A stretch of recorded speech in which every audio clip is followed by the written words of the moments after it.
Everything you learned in history class was a lie. Well, maybe not everything, but they skipped the best parts. Introducing Stupiracy, where stupidity meets conspiracy. Ever heard of the Olympic marathon that nearly killed its runners? Or the time a pope put another pope's corpse on trial? Join me, Scott Rizzuto, and Tim McKernan as we uncover the most outrageous historical moments and mind-blowing conspiracies you won't believe actually happened. Tune into Stupiracy for your weekly dose of historical absurdity. Available wherever you get your podcasts. Remember, history is dumb, but laughing at it is smart. And now, live from the TCL broadcast studios, it's Joe Souchere and Patrick Royce with Sports Talk. And we got to get a new one of those for Fridays. Friday. Just you and I in there, baby. Manny Hill will be joining us. Reuvers off. The mayor left. And I was contemplating this a couple of days ago, yesterday. Today, actually, I went over to see Samantha Seliger-Swenson, the great Gopher volleyball setter who's entering her senior year. Yep. And they're over at the field house running volleyball camps this week. For young, optimistic. Yeah, and starting tomorrow, teams come in. Full teams come in.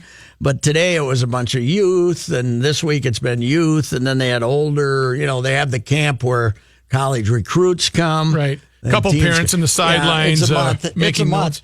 But yesterday, they were in that field house. And it was, that field house it's been improved, and they're going to improve it more, but it ain't getting air conditioned. That cost you $1 to air condition that place. Have you been in? Remember, were you ever in there in the old days when it was just dirt? No, I was never in there. It was just dirt. Floor. So they were in there, and I think they went light on the drills in there yesterday, but I was talking to her about how insufferable it was. But then this volleyball team, this great program, works all summer in the pavilion, which isn't air conditioned. Right. Now the Gopher basketball team, they're all practicing over at the new facility now. Nobody practices. So Williams doesn't have air conditioning. It's a graveyard, huh? Williams doesn't have air conditioning, but they don't have to go in there. But August 8th, the practice starts at Mariucci, not Mariucci, the old Mariucci, the now Maturi Pavilion. Mm-hmm. And they don't have air conditioning in there, so they're kind of used to it. But you never get used to it. But when you're talking to her, was the sweat dripping off? No, today I was talking to her. Today was fine. Today was not that bad. But they got the doors open to try to get a little air in there. But I was thinking, do we as Minnesotans? I was thinking this actually last weekend in Chicago when it was absolutely insufferable. Mm-hmm. And it was insufferable here, too. Right. It was 102 or whatever it was. Do we hate heat or cold more? Do we, the really insufferable, the extreme heat, or do we hate the extreme cold? If it's 25 below, or if it's 97. You know what made me think about this? The Twins played a baseball game this year, the second home game of the season. It was 27 actual and 9 wind chill when they started. Oh, yeah. Okay. Thinking it was going to get warmer and maybe get up to 14 wind chill or something. And everybody was saying it's unplayable. And now it's 107 heat index, and we got 3 guys keeling over on the field. Right. And I'm thinking, which do we hate more in Minnesota? Which extreme, the cold or the hot? That's a really good question. Probably the cold, because there's more of it. Huh? When it's steamy, we know it's a couple of days. Yeah, and the rain's going to come through. We and might make it have 76. a really hot late July, early August, but it's going to last for 3 weeks. It's not going to last for 3 months, right? Right. Is that why we can put up with heat a little more? Yeah, but you know what? A lot of people also will say with the cold, you can just layer up. Yep. So that's why the heat drives them. Oh, and here's the other thing. When it's really cold, right? Yep. You don't have to worry about anything flying around and biting you. Right? That's There's true. not that you can, if you can tough it out, you got nothing coming after you. Right? Correct. There's no The only bite that you have to be worried about is frostbite. Yes, and right. that's not the from only an one. animal. But there's no mosquitoes. There's no. The trouble with right now, today, it's not cold. I mean, it's not steaming hot. It's only 76. Yeah. But there's still humid, and there's not a breath of wind. At least there wasn't when I came in. I can put up with a real hot day if we get a little, even if it's a southwest wind, even if it's a warm wind, if we get a little 10-degree wind, but some relief. Those motionless hot days, I can't stand. Where it feels like the air is just pushing against your body with no relief. I think I do better with the cold for that reason you said. I just don't mess with it. I don't. But I wear a coat 3 days a year in the winter because the only walk I'm going to make is from the parking lot here to the inside because I'm not. I park in the garage and I'm not going to be doing stuff. But the other thing is, when it's that extreme cold, that's when you have to worry about starting the car. That's when you have to worry about, right now. Except our cars start now, unless you really got a clunker. That's true. And you've had a couple of That's bad true. ones. I've had a couple, But it's the extra time. It's so great to walk out of the house, hop in the car, and go. I really have a damn good nugget I can throw out in favor of my 2017 Buick LaCrosse. Yeah. I drove through a flood last night and got halfway into it and there's nothing you could do. You got halfway into it, so I just kept going and it kept running and it never stopped and it started this morning and it ran. They've hit the distributor a I little got bit more in there and I said, I ain't getting out of here. It wasn't Augie-like, but I was trying to get home, which was damn near impossible. Yep. 94 was impassable. Right. Downtown was impassable. So I got over to Broadway and then went up to Central, and then Central was way backed up. So I tried to go right. You made another and I move. tried to go back onto Hennepin, and as I went back onto Hennepin, it was a good foot and a half deep. And a guy in front of me stopped. Well, what good does stopping do? You're already in it. Go. You might hydroplane out of it. You either got to go. And I went around him and went, and it didn't even miss. I don't know. And it's kind of a low-riding car. I was very shocked. Did you start to get deeper and deeper and go, well, I didn't know. I said, I got to a point, I said, if it's another half a foot deeper, I vogied it. But it's running. It ran it. So congratulations to my Jim Paul Valley Group 2017 Buick LaCrosse. And the fine folks at General Motors who put it together. Yes, wherever the hell it was. Right. But boy, that was something. It was some of the drains in the older parts of Minneapolis were having a little trouble handling it. The university, I drove through the campus, and that was a mess, too. Well, nothing scares the hell out of you more than when you do hydroplane a little bit.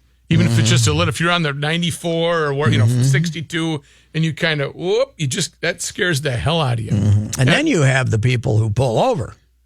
Then you're afraid because it's raining too hard. They pull over. Then you're afraid you're going to get hit. You're going to hit somebody in the rear end. So the only people that I think have a legitimate reason to pull over, and I would still be very careful about this, are the people on the motorcycles when they hide under the bridges. Oh, sure. But you can't be a 2-lane. It can't be somewhere on 36 where you hide under the bridge because there's no margin for error. It's very dangerous. But anyway, I think probably most of us would take the heat because the cold lasts longer. But cold. I don't like cold, but cold doesn't bother me as much as real steamy heat. Without because any of relief. this. Yeah, the mosquitoes. Because of mosquito. I've devoted my whole life since I was a 4-year-old kid to hating mosquitoes. I never liked them. I don't think anybody likes them. Maybe if you're a bat. My wife drives me crazy. She doesn't do it as much as she used to, but she'd sit out there at 9 o'clock at night reading on a summer night and not. When they're starting to go out there and I get in here, there's mosquitoes. And she said, they don't bother me. I don't know I guess she's not sweet enough. I don't know what that is. I don't know what the difference is, but I will tell you this. There's a product out there, and I don't know if it can get mosquitoes. What, you said the bag? This fly trap in a bag. I bought it at Fratelloni's. Oh, really? And it is. You just stick it out there, $4, and they come out of nowhere? You cut the little hole in the top with the directions, unscrew the top halfway, you hang it. You got to tell Judd about this. You've Judd's wife, Iowa farmer relatives. Yep.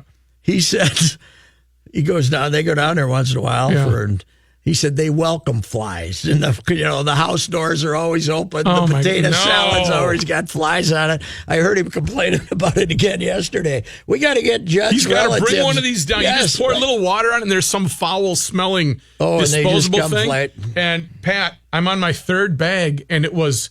You don't even know how many. You don't know how many flies how many you have out there. It claims on there. It's just called the fly trap. It has a yellow top. Just gets flies. Doesn't get wasps and stuff though. No, I think just all sorts of flies. But it claims 20,000 flies, and I scoffed at that when I bought it. But now I believe it. They just keep piling in there. It is a. What's it cost you? $5? Yeah, it's less than $5. Okay. What do they call it? The fly trap. Fly trap. I think I'll get me one. All right. My wife's Christmas present. Yes.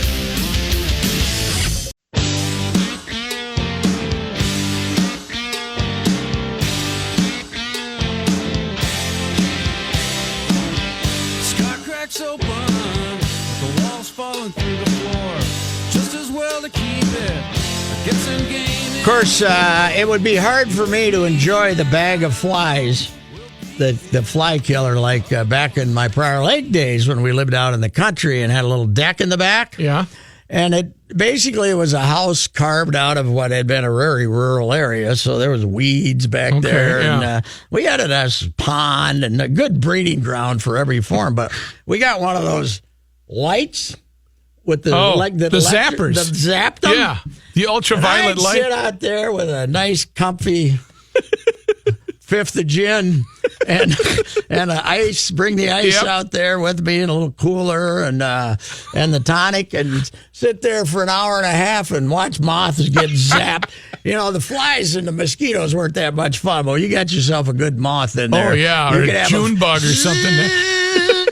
Start a fire with it. Yeah. What are you doing out there? Hey, I'm watching this thing fry insects, flying insects. You don't see them anymore. No, why did they go away? Is there somebody opposed to them or something? It was too cruel. It was actually, they executed them really quickly. It wasn't just like this. It's no different than slapping them, right? Right. And then they'd fall, and they weren't really that messy, but you don't see them anywhere anymore. You'd have to kind of clean it out because some of them would get shocked over and hang on the sides, but most of them fell to the bottom. Right. Yeah, you don't see them anymore. Wonder what happened.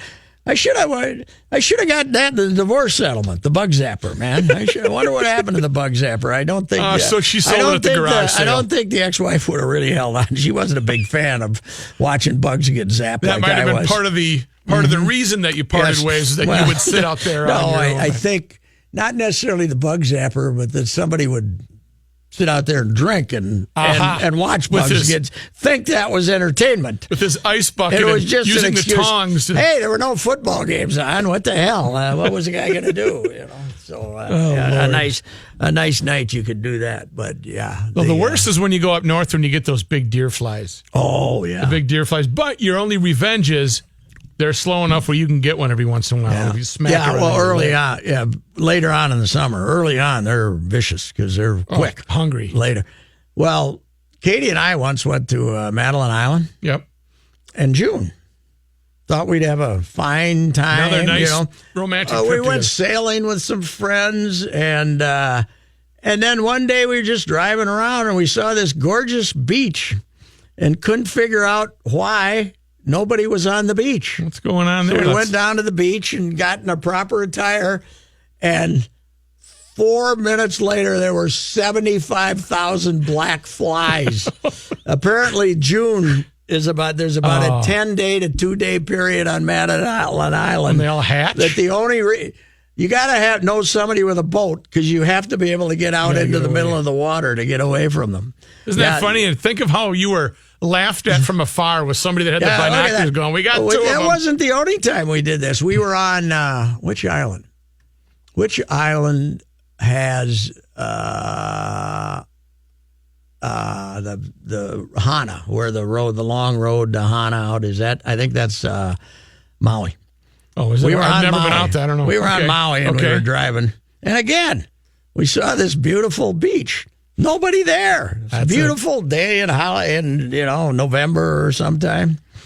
Went down there. Try this again. Here come the crabs. The hermit crabs? The hermit crabs came out. I mean, like, it was a track meet, man. You got down there. I don't know if they're going to eat us or you think there might be food. Well, you don't want to step on one and get pinched. Oh, there were, hundreds of them immediately. So, again, the moral of the story is don't tourists. trust Patrick's choice the moral of of the beaches. story is if you see a beautiful, isolated beach that's empty for no reason, there's a reason. There's a reason. It's not because people don't like the beach. It's because there's something there, a crocodile or some damn thing. That's where lepers, as Bruce Vail chimed in. There's a leper. What did you say, Bruce? The lepers? Yeah, they're on Molokai. Yeah, right. Molokai, gorgeous island. They didn't start putting people on it again until 30 years ago or so, right? No, I think so. I think they try to pretty much keep people away. No, I think we're good now, though. I don't think we still have leper colonies, do we, Bruce? Well, it's Hansen's disease now, so that's probably right. not. Yeah, it doesn't sound as bad, does it? Well, who's Hansen? Why do we name him after him, man? Yeah, he's the root beer guy, I think. We did that one segment on Garage Logic many years ago about Joe had a story about somebody that had leprosy. Oh, a doctor that went to go help lepers, and then Joe started to ponder if has leprosy made any leaps and bounds to cure it, and then I asked him to describe in his mind's eye a leper, and he had the bad gauze. Just like the traditional leprosy victim. That was the worst thing about Braveheart, was not the vicious, bloody battles that Mel Gibson and the Englishmen were having. It was the guy with the guy with leprosy. He's always so slow. Always had the gauze. He was the former king who ended up with leprosy, and he was not an attractive guy. But I think we have made some strides with. I do believe we. Yeah, because you don't hear much about it. No, hands falling off. No, you don't hear about that anymore. Leper Island was a bad concept, wasn't it? Yes. You got leprosy, you got a one-way ticket. I bet you could Wait, get it. the guys at CBS are getting an idea right now. I bet you could get I bet when they first started settling Molokai again, you could get a cheap. You could get some nice digs for really cheap. Very small island. You see it out there. It's 20% off, and they don't mean the homes. Brucey, we're going to get you in here for the State Fair, baby. Bruce Vail Day. You coming to town? One of these days, I'll be there. Hey, pencil me in. It's probably just easier to go see him out there in his little cubby hole. Well, some of you guys. Yeah, beautiful New Jersey. Come on out.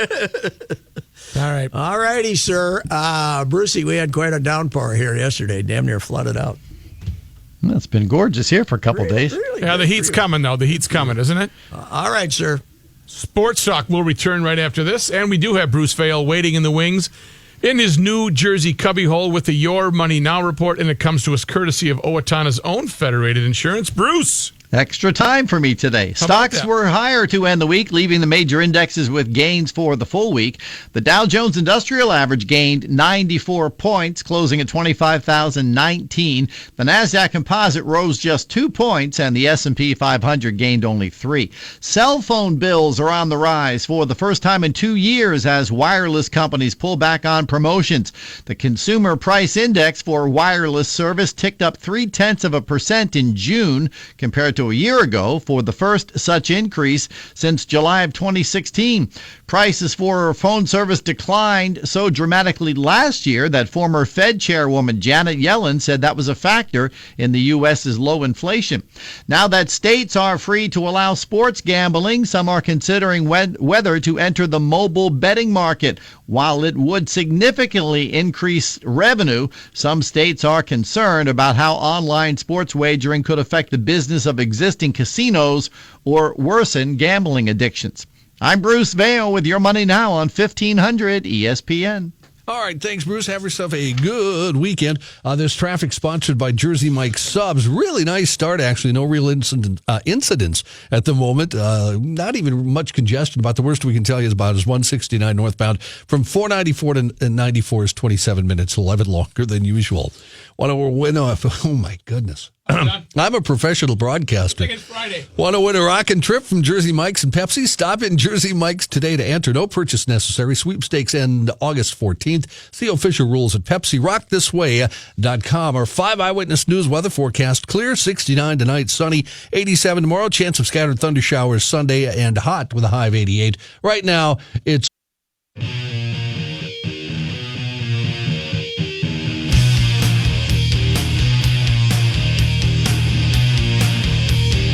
Johnny Hike, did you make it to the end of the Twins game last night? Last pitch, midnight. I didn't turn it on. I turned it on briefly about 9:30, and then I did some other stuff and completely forgot. It wasn't a bad it, so. game. Moved along fairly well until the 9th inning, but those 2-hour rain delays do that. That'll throw a wrench into it. That's right. By the way, Ryan Presley came in and he gave up a hit, and then he walked a guy, and then he threw a double play ball, nice grounder to second base, but the second baseman wasn't standing there, and that loaded the bases. So the shift got him. Got him again. All right. It's cloudy and 76 degrees. It'll be the Twins and Rays again tonight from Target Field. Jake Odorizzi pitches against his former team. Nathan Eovaldi making his comeback. We had Mark Topkin on yesterday, and he said Eovaldi's a cinch to get traded. There's a big market for him, and he's going to be a free agent. He's getting near the time when he makes big money. So the problem, it'd be tough to follow that team. That every time somebody's going to make some money, they get rid of him. Well, probably be some scouts in Target Field then, huh? Yes. Watching Eovaldi pitch tonight. Mm-hmm. I think they could have the other guy if they wanted him too. Which one? The scouts. Jake Odorizzi. Jake Odorizzi. He's been a disappointment to me. I thought he was better than that. I did too. He never goes more than 5 1/3 either. He's gotten to the 6 like 4 times. Mm-hmm. The Twins, speaking of them, have indefinitely suspended sales of Papa John's pizza from Target Field, according to a team spokesman. I didn't even know we had her. Yeah, you used to be able to get them in the little square boxes, a piece, big miniature pizza. That company's going out of business, by the way. Yeah, they better change it to Papa Pat's or some damn thing. They have gotten rid. They got rid of the founder, John Schneider. Now he also is going away from their ads completely. Also, University of Louisville football stadium will no longer carry Papa John's name. It was Papa John's Stadium. What do you do? What do you do? I mean, you can't. You change the name to Bills or something? What do you? They'll redub this stadium Cardinal Stadium effective immediately. I think it wouldn't be too bad if Papa John just kind of went away. Mm-hmm. Domino should buy him out or something like that. They might have to. The Lynx in action tonight. They're at home to play. You didn't get a Twins lineup yet then, huh? I did not see one yet. Okay, no. all right. Well, we're waiting anxiously. All right. I'm also waiting for updates on from various sources on Byron Buxton. Yeah, I haven't seen anything. For those that missed it, he hurt his hand last evening. They're saying no one. I just got a response from Rochester. No one saying anything. I'm not sure they have results of whatever tests they've done. They said wrist, I guess. Wrist now, huh? First they said hammock, and then they said the wrist. Lynx in action tonight. They're at home to play the Las Vegas Aces. 2 games right there, right across the plaza from each other. Mm-hmm. News notes from today. Who's the best Aces player? Do we know? I don't know anything I don't about have any these. idea. Who were they? They moved from someplace. I don't know who they are, who they used to be. Now, where's Manny when you need him? See, he would know all of this. That's right. Well, he's working on the show because our producer took the day off. News notes from today, Eric. The producer that will not see 6 p.m. Do you mean that one? I predict he will not see 6 p.m. This guy. Eric Kaler, who has served as president at the U of M since 2011, is leaving his role in July of next year. He announced that in a letter this morning. How old is he? He's not that old a guy. Does it say in that story? Boy, a lot of questions I can't answer. Usually a story like that would tell you. I don't know. Yeah, I'm not sure how old he is. He said... I don't think he likes me. Why, Patrick? I ran into him out here in the lobby last year. He was overseeing somebody important, and it was a milk toast greeting. Let's put it that way. In his letter, he said it's an incredibly demanding job, essentially 7 days a week, evenings and nights included, and as proud and confident of my contributions and ability as I am, I also know the university will benefit from a fresh perspective. And quite simply, he added, it's time. September 23rd, 1956, John. So he'll be 62 when he retires. He said he actually isn't retiring. He will take a sabbatical before assuming a faculty position in the Department of Chemical Engineering and Materials Science at the school. So he's going to teach. Federal grand jury today returning a new indictment against a dozen Russians as part of Special Counsel Robert Mueller's investigation into alleged Russian meddling during the 2016 presidential campaign. The indictment targets 12 Russian intelligence officers for engaging in what's called a sustained effort to hack networks of Democratic Congressional Campaign Committee, Democratic National Committee, and Hillary Clinton's campaign. All 12 are members of the GRU, Russia's intelligence service, according to the court filing. You know what I don't like about Mueller? I don't like the way he pronounces his name. It should be Mueller. I grew up with thousands of Muellers. Or you had Muellers in Minot. I mean, in Bismarck, Van Dan. We were filled with Muellers down there. What's Mueller's? Mueller's good now. Mueller's the mortician here in St. Paul. Doesn't have to be Mueller. Well, what I don't like that. I pronounced it wrong on the air the first time that he was in the news because I remember when I was a kid there was an outfielder for the Giants named Bob Mueller. So I said Robert Mueller. Or Robert and you know Mueller. what? It was Don Mueller. It was Don. You're right. It was Don. Bob. It was Don. You're correct. But I can't name all the presidents, but I can name most of the outfielders for the New York. He probably played for the Millers at one time, I would think. See, if you came through Minneapolis on your way to the Giants, then I knew who you were. A grill likely to blame for a destructive house fire in the Northwest Metro. Fire damaged a home in Otsego. When the fire started on the deck, firefighters say it quickly spread to the rest of the house. Elk River Fire Department Acting Chief Aaron Surratt said this lightweight construction goes up very quick. We can't stress that enough. Surratt said the homeowner tried to put out the fire, had to go to the hospital with minor burns. The fire hot enough from the grill, the home next door lost some siding. Hey, the fire. What was the fire? The business fire yesterday. What? Well, Mendacota burned last night. Mendacota Country Club. Yeah. Did the clubhouse burn down? The main clubhouse, and I think in a structure next to it, but I don't know what extent. Wow, so, but it was a roaring fire. I saw that they four trucks came from all over, and that's been there a while. Is that what kitchen? Do we know? Probably do not know yet. I've not heard. I thought I did read that the main clubhouse was okay though. Oh, really? I thought that was in the Channel 5 story. I thought. Oh, is that okay? All right. I thought maybe I shouldn't say that. I heard a clubhouse, but I don't know how. We can call Jeff Shellman. He's a member. He can tell me.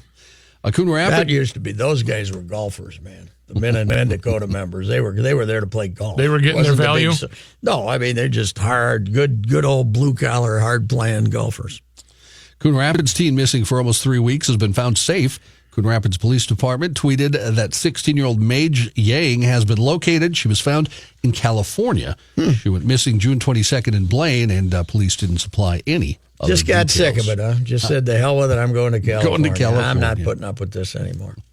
Police in New York City have released... How many of your youth have ever run away from home when they were 16? Any of them?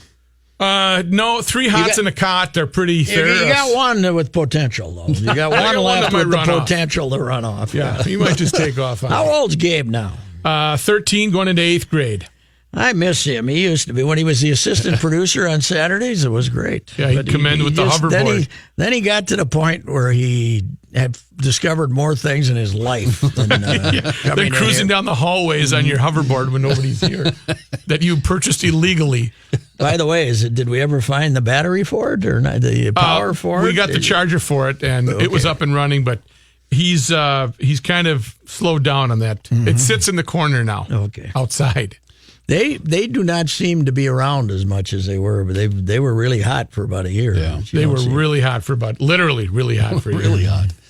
Police in New York City have released new video of a daylight shooting allegedly targeting the son of a reputed mob associate.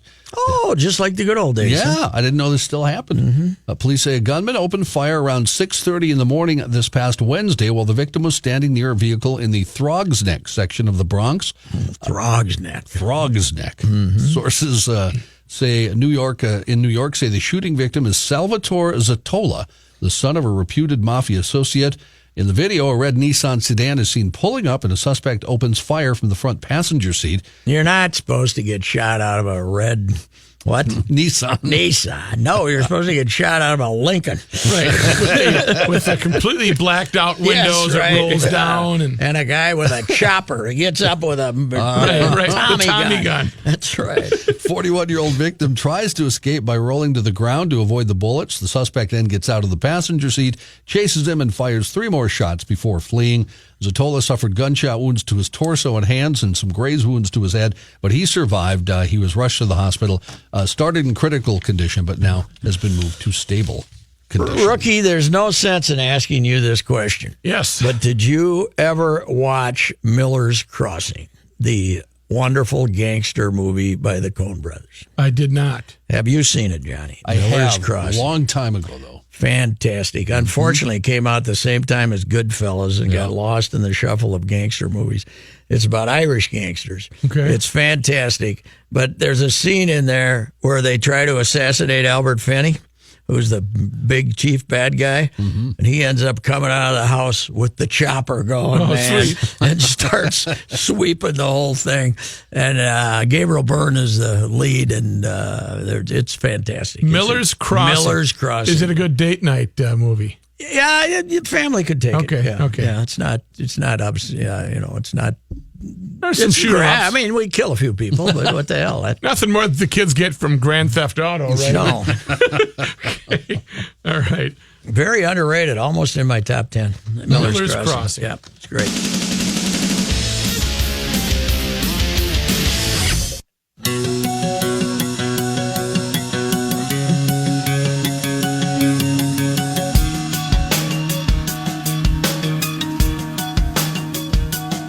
We just looked at the Albert Sidetracking me, man. Finney. You're sidetracking me. Albert Finney scene in Miller's Crossing. If you want to look it up on the YouTube, it says a Miller's Crossing Danny Boy scene because they're playing Danny Boy in the background as Albert puts on quite a scene. One of the 5 greatest actors of my lifetime, Albert Finney. Fantastic. Tough to argue with. Yeah. First time I became aware of him was the great English old times 1600s or 1800s, whatever. Tom Jones. Did you ever see Tom Jones? Sure, certainly. Oh God, he was great. It was bawdy for that age. Yeah. It was bawdy. It was They bawdy. showed women's breasts. Why do you think I booties. saw it? Yeah, right. For me, it was Daddy Warbucks in Annie. So He was good as that. That's right, he was. There's a great movie out there, a satire when he's a dying old man, Big Fish. The Big Fish. You ever see The Big Fish? haven't, no. It's great.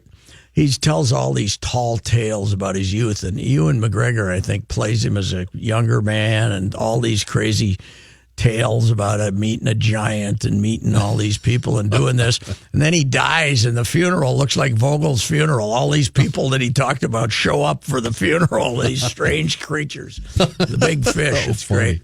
As I told you, Patrick, Manny walked in, knew immediately where Las Vegas moved from. Yeah, where? They were the San Antonio Stars, Oh, okay. who Becky Hammond used to play for. Oh, okay. And they started out, and they were one of the original teams in the league in '97. They were the Utah Stars. Oh, So they moved really? to San Antonio, Okay. and If you can keep track of WNBA movements, you're pretty good. Yeah. Right. The Connecticut Sun started. They weren't a move, right? Didn't they start just started as and somebody folded, and they needed another team. But right? the Dallas Wings, yes, they used to be the Tulsa Shock. yeah, it used to be the And- Detroit used to be the Shock, Detroit where Shock, Lambeer won 3 Lambeer. straight titles, And right? Bill Lambier, nice segue. Bill Lambier is actually the current coach of the Las Vegas Aces. Right And now. everybody who worked with him when he was an assistant coach loved him because of his bubbly personality, particularly when he had a couple of too many drinks. I was telling Johnny a during little ornery. I was telling Johnny during the break that when the Detroit Shock would play the LA Sparks in the finals, Michael Cooper was the head coach of the Sparks, and of course, the history there with the Lakers and You Pistons. know what is funny though? The bad boys, Lambeer and those guys. Yeah. You look back at the Flyers when they won the Stanley Cups and just beating the crap out of everybody, the Broad Street Bullies. Yep. That game, the NBA game has changed almost as much since the bad boys as the NHL game has changed since the Broad Street Bullies. I mean, they'd start brawls and fights and nobody'd get ejected. Well, I always tell my kid, who's, he's 22, I said, when I was your age, if a guy in the playoffs tried to take the ball to the basket, he was hammered. And I mean, not just hammered. Yes, and nobody went over to look at video to see if it was a flagrant one or two. No. We didn't have them, right? Completely different. We could eject them, but... Yeah, different game.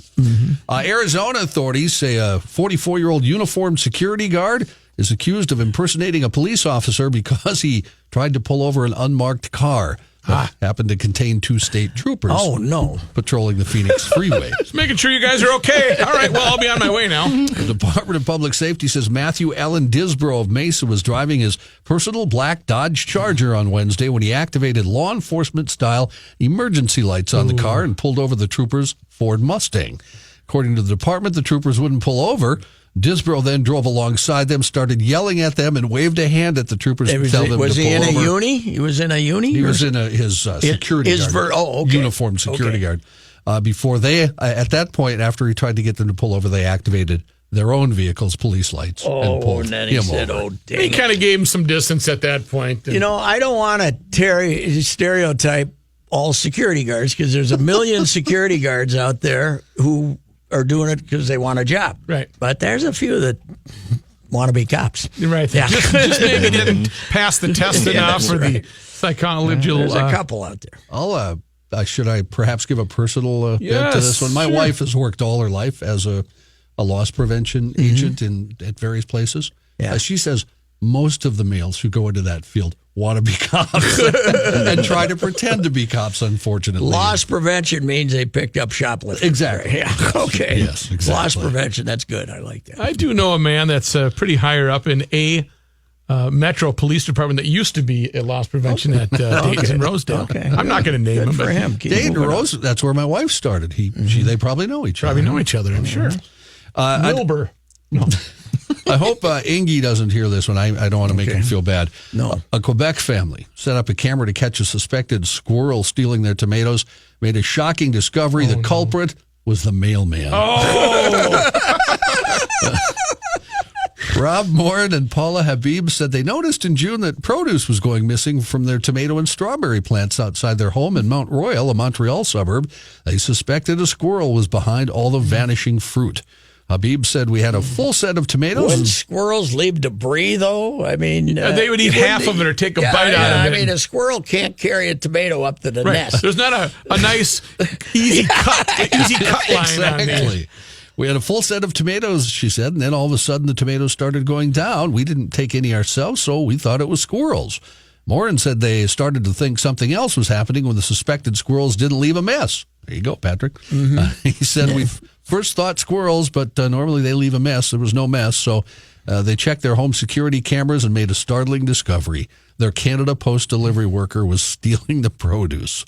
The couple said they don't want the postman fired, but they would like an apology. They want their tomatoes back. Said it would have been okay if he just took a couple as a quick snack or let us know as a joke he took a couple and told us they tasted great, but he took so many, didn't notify us. Really? There's pretty much nothing left for us to eat. Habib said all would be forgiven if the mailman offers to replace the plants or brings them some tomato sauce or perhaps strawberry pie. I was telling the wife last night about being abused by the Torsk Eating Club when I went there with Freddie Glasso. Right, Freddie. And then I started telling Freddie Glasso stories. And what did Freddie hate more, rabbits or squirrel? Was it rabbits that he hated or squirrels? Rabbits. He didn't like the rabbits. He hated rabbits because they'd eat the stuff. eat Not everything. Not so much squirrels. No, squirrels can be, rabbits will just sit and eat the entire garden. Yes. As long as it's green. Yeah, 'cause I know Freddie hated one of them. I couldn't remember what. Yes. Damn, that Home and Garden show was great. You know what? How many years I worked on that show, and my wife would say, "Now, what is that plant?" I'm like, I have no idea. She said, "You produced it for 20 years, for crying out loud. You'd think you'd know something." My favorite part was Lauren and Freddie would have me come in there where you're sitting, Pat, And I'd start reading news stories and look over, and Freddie would be snoring asleep, sitting in his chair. I'd look over and He say, would doze off a little bit. Freddie would have preferred it to just be the garden show and have the other guy stop cutting into his time. exactly. You know, the worst thing that ever happened to me with Freddie's when I went over to their house for dinner. Yeah. Lauren and we all went over there for dinner, all the spouses, and we had shrimp cocktail. And I don't eat shrimp. Okay. But I thought, oh, here's some ketchup. Yeah. And the cocktail sauce was horrible. And then it was time to bring the drinks out. Like, now we're talking, Freddie. It was just a little teeny, like a shot glass of, I don't even know what it was. Might have been Aquavit. A liqueur. No, it was a liqueur. Okay. Very Aquavit disappointing. is a liqueur, yes. Yeah, but that'll punch you right in the face. All right.